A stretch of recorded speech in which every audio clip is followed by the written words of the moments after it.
Hello guys, you're back with our next lecture. In this lecture, let us go through the next question. Okay, so this question belongs to GATE CSC 2007.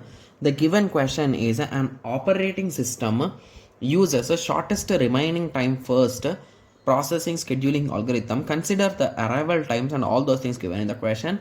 And what they are asking in the question is the total wait time of a processor P2. Okay, so let us start. Okay, so they are talking about a shortest remaining time first. Okay, so let us start.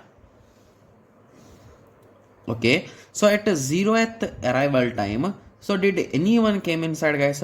So I think there is only one guy inside, that is a P1, right? Yes, and the next guy came at 15 milliseconds. So indirectly I can smoothly go from 0 to 15 without any restrictions, right? Yes, so once I completed my 15 seconds, I am left out with the execution time of 5 milliseconds, right?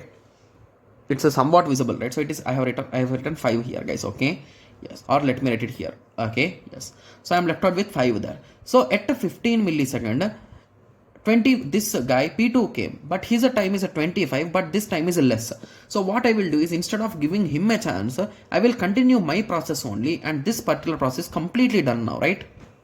Yes, so at 20 millisecond, there is only one more process, that is P2. So indirectly now I am literally forced to give chance for him, right? Yes, so up to 30 there is no other chance for me, so that is the reason why I will continue up to 30. So now the left out time is 15, right? Yes, so now the current time is 30 milliseconds. So now two processes are inside.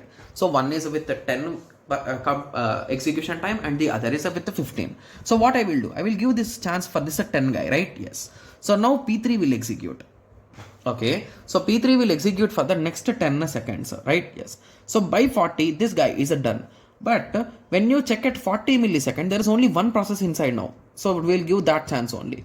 So up to 45 the next new guy will not come, so up to 45 I will be done with that. So now this is left out with the 10, and now at 45 this P4 came, but the major advantage here is a P4 came, but his time is 15 and our time is 10. So we will continue with the P2 for the next 10 seconds, so up to 55. So from 55 the next 15 milliseconds, that is up to 70, we will give for P4.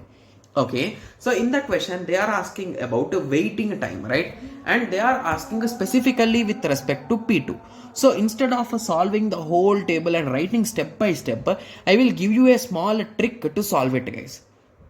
Okay, so the thing which you can do is, so this is the approach which I follow to calculate wait time, guys. I don't use any kind of formulas, guys. Even while filling the table also I'll use this trick only.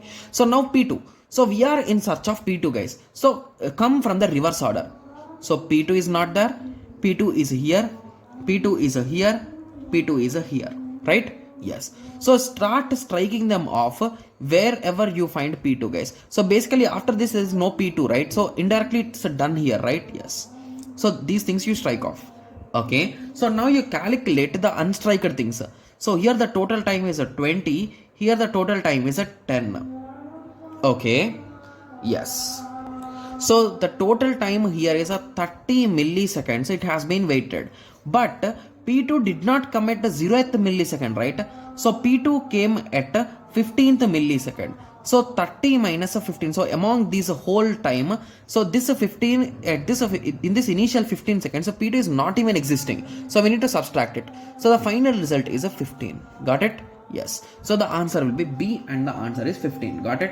Yes, it's a quite interesting question, guys. If you are easy or familiar with the tabular method, please follow it only, guys, because I am interested in these type of methods, because these will save time, right? So if you write the table, you will solve a turnaround time, then you will solve a wait time, so that might kill some of your time, right? Yes, so that is the reason why I follow these kind of small approaches using which you can solve. Okay, yes, so now I hope everyone got a clear idea with respect to this question. So in the next lecture, let us continue with the next question. Thank you, thanks for watching. Like, share and subscribe for more awesome videos like this. Thank you.